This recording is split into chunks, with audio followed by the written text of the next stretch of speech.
ଚୁଡ଼ା କଥା କହିଲେ ସମସ୍ତଙ୍କ ନାକ ଉପରକୁ ଉଠିଯାଏ।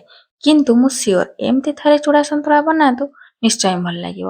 ତ ସେଥିପାଇଁ ତେଲରେ ଜିରା, ସୋରିଷ, ବୁଟ ପକେଇଦେଲା ପରେ ବାସ୍ନା ପାଇଁ ଭେସୁଙ୍ଗ ପତ୍ର ଆଉ ଅଦା, ରସୁଣ, କଞ୍ଚା ଲଙ୍କାର ଛେଚା, କଟା ପିଆଜ ପକେଇଦେଲା ପରେ ଟିକେ ହେଇଗଲା ପରେ ସେଥିରେ ଟମାଟୋ, ତାପରେ ସବୁ ପରିବା ଯେମିତିକି ଗାଜର, କୋବି, ବିନ୍ସ, ଗ୍ରୀନ୍ ମଟର ଆଉ ଆଳୁ ତ ପକେଇଦେଲା ପରେ ସେଥିରେ ସ୍ୱାଦ ଅନୁସାରେ ଲୁଣ ଆଉ ଟିକେ ହଳଦୀ ପକେଇକି କିଛି ସମୟ ଘୋଡ଼େଇକି ସିଝିବାକୁ ଛାଡ଼ିଦେବା।